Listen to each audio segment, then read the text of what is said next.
What if a book series didn't just entertain you, but it gave you a community and a lifestyle? Today, I am calling all Potterheads, all Muggles, all Mudbloods, all Harry Potter enthusiasts to dive into Harry Potter, not just as a story, but one of the most powerful marketing machines of all times. From wands and house scarves to theme parks, Broadway plays, and fan communities, this really spans generations. Harry Potter didn't just sell books, it sold belonging. In today's episode, we are breaking down the Harry Potter series. I'm sharing a little bit of my personal experience. I did just get back from New York City to see Harry Potter and the Cursed Child on Broadway. And we're really just breaking down how you can turn a fictional world into a real life lifestyle brand and some tips and tricks for you to apply to your business today. I think you guys will really enjoy this one, so stay tuned. All right, guys, welcome back to Branding with Bex. I am so excited you decided to join me in the studio today for an episode all about Harry Potter. Now, this is actually going to be a really fun episode. I just flew back last night and my flight was completely empty when I flew into New Jersey on Thursday. It was like me and 15 people. I checked the screen like 5 times because I couldn't believe that the flight was actually taking off from that gate. And it explains why, because it was literally -4 real feel in New Jersey this weekend. It was so cold. There was snow on the ground in New York City, but we still trekked from New York Penn Station to Broadway. Actually, it was only about 0.6 of a mile, so we got some steps in the cold and the snow. And we went to go see the play. Now, the play I thought it was really good. It was entertaining, and the actual actor from the Harry Potter series was in the play. So Tom Felton starred as Draco Malfoy, and I think that was one of the reasons why so many of us went to go see it. It was very nostalgic. We loved the Harry Potter theme. We love the movies, we like the books, and it was something to go actually see and kind of bring back that sense of nostalgia, childhood wonder, you could say. We went there on Friday night for the 7 p.m. show. I actually decided to purchase a refreshment package, which included some treats like tasty popcorn, some sour gummy worms, a chocolate frog. We also got some frozen butter beers, of course. And overall, it was just like a really fun night, and I would definitely recommend it if you're someone that's really into Harry Potter.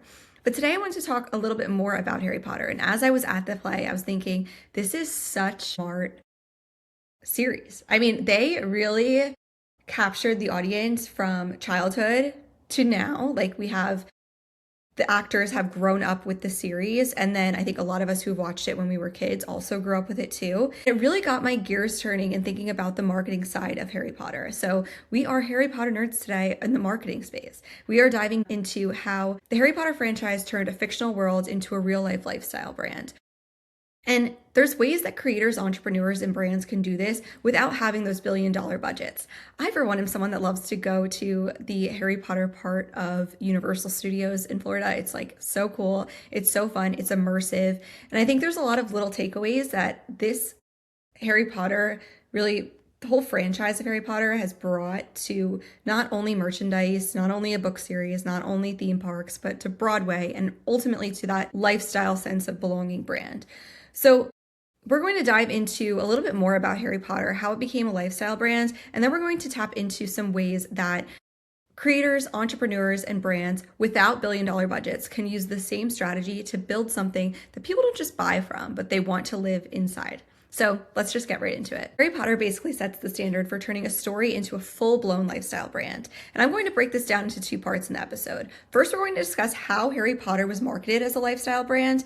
I don't know if when the actors were filming the pilot, they really anticipated the amount of insane success that this series has brought on. But we're going to dive into that. And then we're also going to look into how creators and businesses can apply the same strategy, but at any scale. So if you are a small business or you're just starting out as a creator, don't worry, because we're diving into how you can use these techniques to further your business or brand along.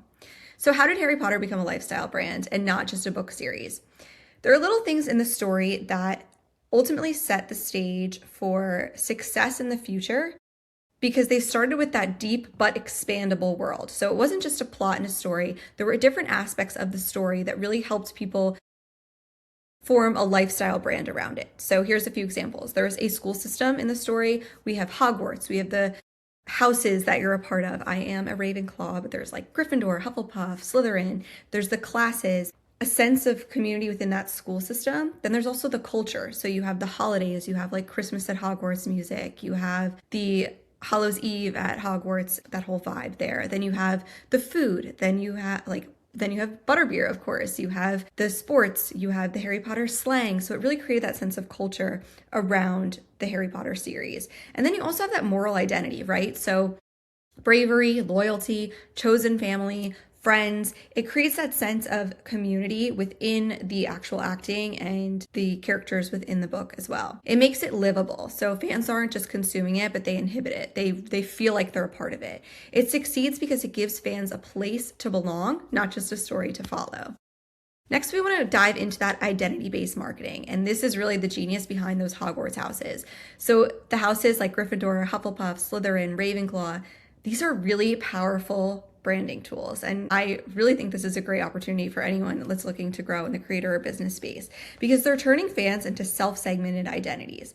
People are proudly saying, I'm a Ravenclaw as a personality trait. It really fuels merch, quizzes, social media, debate, conversations. Oh, you're a part of this house. It's actually funny. Thomas and I were at Universal Studios, and while we were on the train ride, or the Hogsmeade Express, you can take it from Diagon Alley and you could take it over to where the Hogwarts castle is. But basically, when we were on the ride, there was a girl with her mom and she's like, what house are you? And it's funny because people really enjoy carrying that conversation and seeing if they're in the same house based on the quiz that you take online. You can also find out what Patronus you are online too. And it's just a fun conversation starter for Harry Potter heads, basically. But it gives that tribal marketing sense. So it makes people fans of the houses within the brand. So they're now marketing that for the brand by purchasing merch for their house that they're a part of.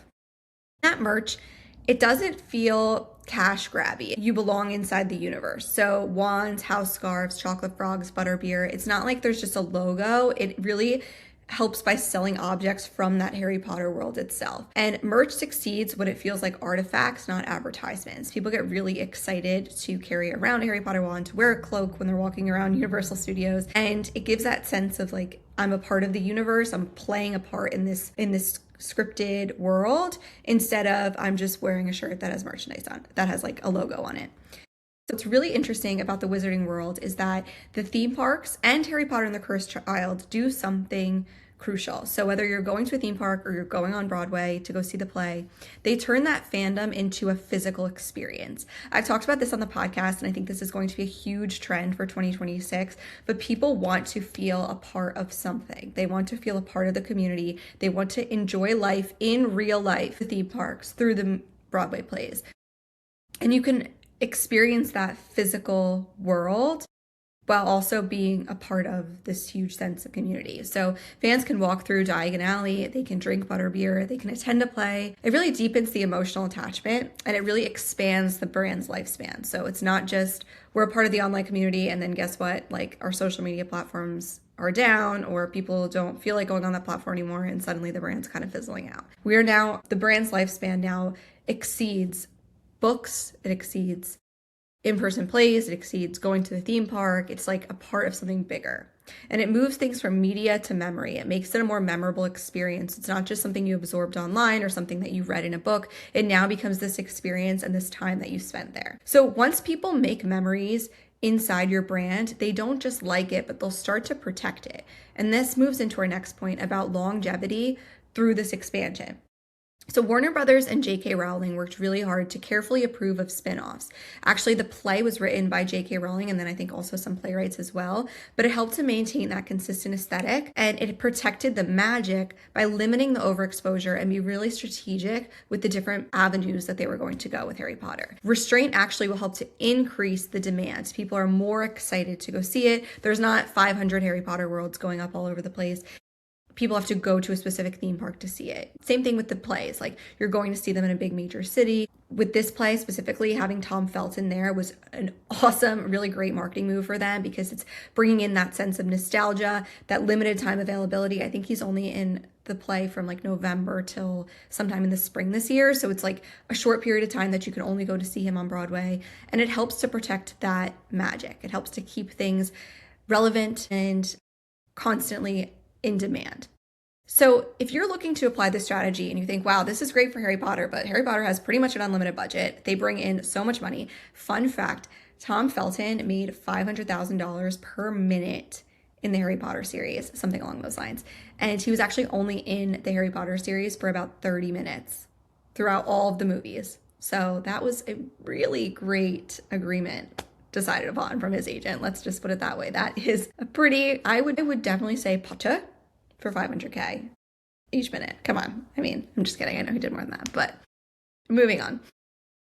If you're looking to apply this strategy and you're like, hey, I don't have Harry Potter budget, but you don't really need that. You just kind of need the Harry Potter thinking. So for step one, you're going to think about building a world, even if you're a small brand.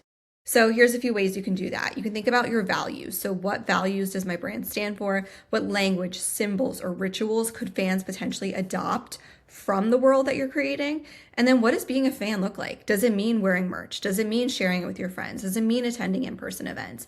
So a few examples. If you are a fitness brand, you can look into doing like lifestyle routines, challenges. If you're a creator, maybe like a reoccurring theme or series, an inside joke, a similar visual style. We talk about this a lot, doing like a signature series to keep your audience along for the ride. Nobody judge me because I literally haven't done this yet. I mean, I do like, so we're doing our Instagram and Facebook free weekends, which has been amazing. So every Monday I've been doing like Monday or Tuesday, I've been doing like a weekly recap of that weekend and sharing it on my Instagram stories. And I do kind of like this because I feel like it ties in with being present, doing the analog living, and then catching people up later on. But that's like an easy way that you can really tie this in. And then for small businesses, looking at origin stories, community traditions, really standing on that heritage aspect of marketing and thinking about how your brand can grow long term by developing that similar mentality. Something that hasn't changed is the aspect of Hogwarts. So they use that, they have the houses, and then they continue to elaborate on it, but really the consistent branding and logos of each of those house parties has been something that has been there since the start, and it helps to really add to that origin story that you're carrying the audience along with you. And now we're going to turn our audience into participants. So if you look at Harry Potter fans, they take house quizzes, they debate lore, they create fan art, they come up with different theories. There's a lot of different blogs online and, Substacks and Reddits and all of these things.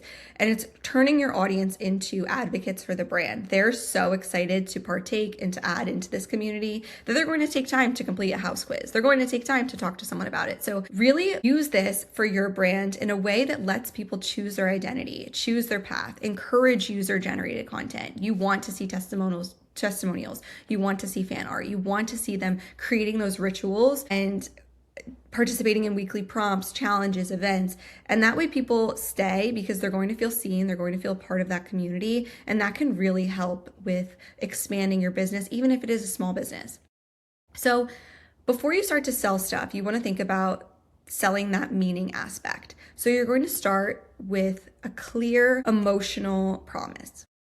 What is that shared belief system? If you want to think about the house parties in Harry Potter, for example, people know that Slytherin is like tied to the dark magic side. And then you have Gryffindor, which is more of like the good side, the good guys. That shared belief system is interesting because there are still people that obviously get into House Slytherin, House Gryffindor, House Hufflepuff, House Ravenclaw. But there's kind of like a universal understanding that like Slytherin was tied to like Voldemort, and that's more of like the dark magic side. That people feel a part of that storyline. It's a feeling that people want to signal to others. Like, I know that you're a part of this house. Like, we took the test and all these things. So it's like, it gives you that sense of like emotional connection with people.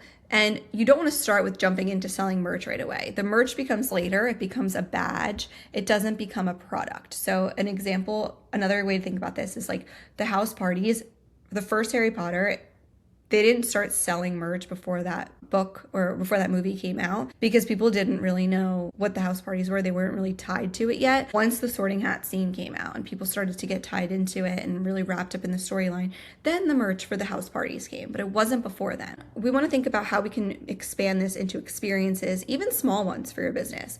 You really don't need a theme park or a Broadway play, but think about things like a live event, a workshop, a meetup, digital experiences, a live stream, exclusive drops, things like that to help build that deep sense of loyalty. That will work more than ads ever will. And you really don't need a huge budget to do this. Even just getting a few people together that are local, that are really excited about your brand or excited about you as a creator to get together to create that immersive experience. As we go back to the basics in terms of branding, you want to think about your visual identity, your tone, your values, and how you can really keep those consistent throughout your journey. Harry Potter didn't really change since the books came out to the movies. It's really stayed a similar vibe, and people appreciate that and they feel tied to it.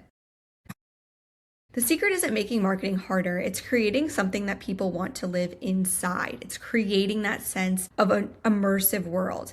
Harry Potter proves that the most powerful brands aren't built on products. They're built on identity, emotion, and experience. People didn't just read the books or just watch the movies, but they chose houses, they wore the symbols, they showed up in real life, whether it be through the theme parks or on Broadway, to be a part of the world.